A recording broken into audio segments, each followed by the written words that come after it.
So anyone who does that, their desires are very easily fulfilled. The impersonalists who try to avoid everything material may undergo severe austerities, but they miss the opportunity of being engaged in the service of the Lord. Thus, their renunciation is not sufficient for perfection. There are many instances where, following such artificial renunciation without any contact with devotional service, the impersonalist again fell down and became attracted to material contamination. There are many supposed renouncers, even at the present moment, who officially become sannyasis or renunciants, and outwardly claim that spiritual existence is truth and material existence is untruth. In this way, artificially they make a show of renunciation of the material world. However, because they cannot reach the point of devotional service, they fail to achieve the goal, and they again come back to material activities such as philanthropic work and political agitation. There are many examples of so-called sannyasis who gave up the world as untruth, but again came to the material world because they were not seeking the real repose at the lotus feet of the Lord. In other words, let's say I want to give up something. What do I give up? Let me give up eating. So I'm just going to drink. I'm just going to take liquid food. I'm not going to eat anything. Right? This is artificial. Why is it artificial? Because I can offer nice foods to the Lord and they become prasadam. So why should I give them up? What do I gain from that? It's artificial.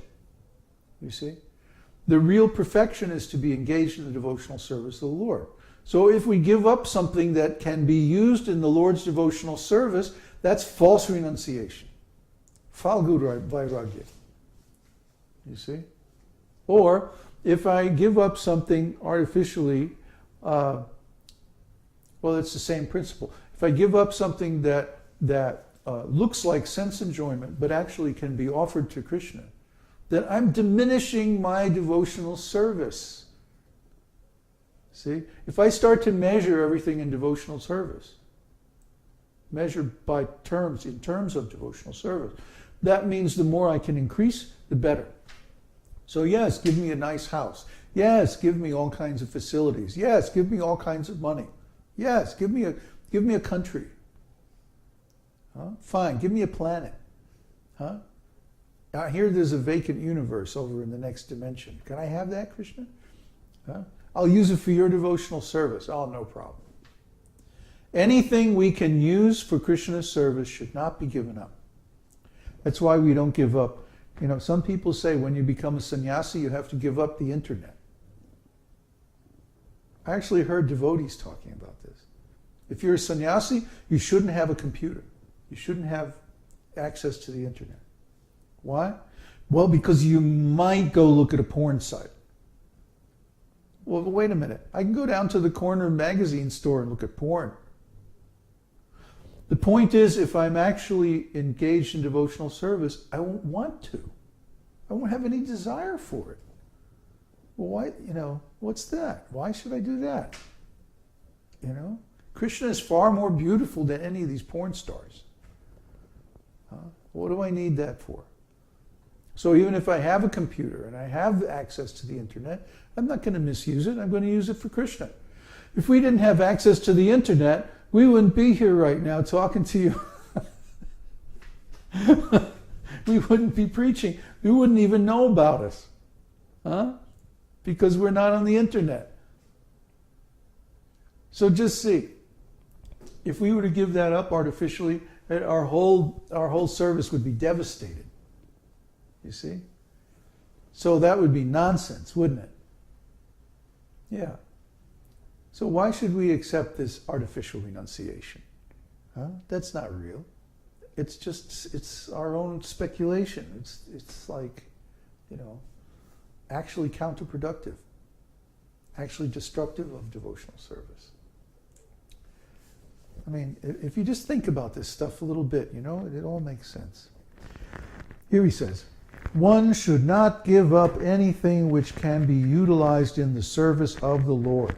That is a secret of devotional service. Anything that can be utilized in advancing Krishna consciousness and devotional service should be accepted.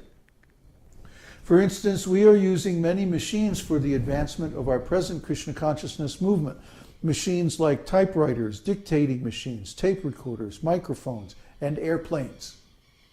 Sometimes people ask us, why are you utilizing material products if you condemn the advancement of material civilization? But actually we do not condemn. We simply ask people to do whatever they are doing in Krishna consciousness. That is the same principle on which, in Bhagavad-gītā, Krishna advised Arjuna to utilize his fighting abilities in devotional service. Similarly, we are utilizing these machines for Krishna's service. With such sentiment for Krishna or Krishna consciousness, we can accept everything. If the typewriter can be utilized for advancing our Krishna consciousness movement, we must accept it. Similarly, the dictaphone or any other machine must be used. Our vision is that Krishna is everything. Krishna is the cause and effect, and nothing belongs to us. Krishna's things must be used in the service of Krishna. That is our vision. This does not mean, however, that we should give up the principles of discharging devotional service or neglect abiding by the rules and regulations prescribed therein. In the Nephite stage of devotion, one must follow all the principles regulated by the authority of the spiritual master. The acceptance and rejection of things should always be in pursuance of the devotional principles, not that one can independently manufacture some idea of what should be accepted or rejected. The spiritual master, as the visible manifestation of Krishna, is necessary, therefore, to direct the devotee on behalf of the Supreme Personality of Godhead. I'm going to stop here.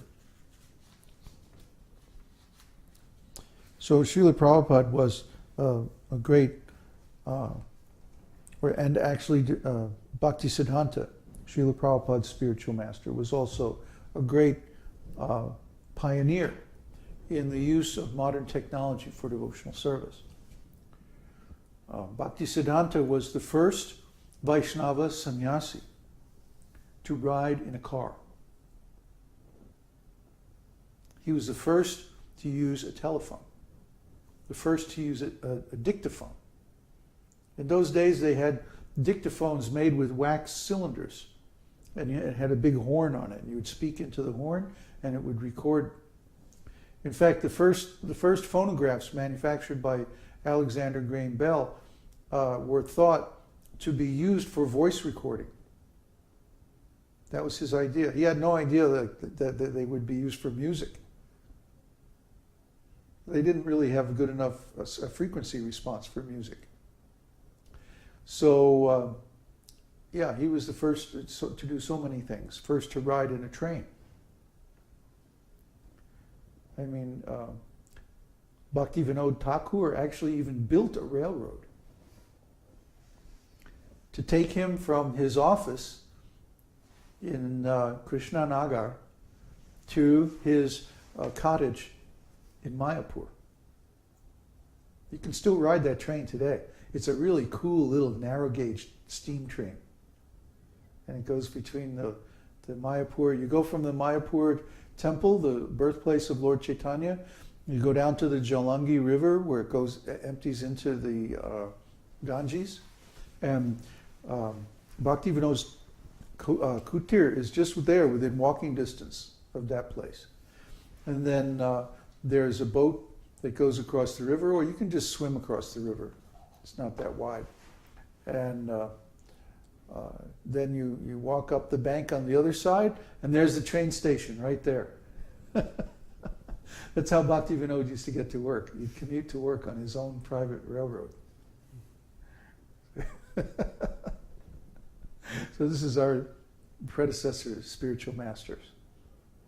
And of course, Śrīla Prabhupada was the first Vaishnava sannyasi to go overseas. And he went on a boat, and then later on he traveled 12 times around the world by airplane. So just see. All these things are there. And now we're using the internet, and we're traveling even faster. all over the world. This is lazy intelligence. Why not use it? It's there. Use it for Krishna. Take advantage. Yes, it can be misused, but so can a hammer. So can I can take a plate, and instead of using it for Krishna, I can throw it at somebody. That's misusing it. So everything can be used for devotional service. Even if it's ordinarily used for Maya, it can be adapted or engaged somehow or other in Krishna's devotional service. That's a fact. But you have to be expert. Devotee has to be expert. In the beginning, it requires expert guidance from the spiritual master, how to engage one's material resources and abilities and energy in devotional service. But once you learn the art, then you can engage everything. You can engage any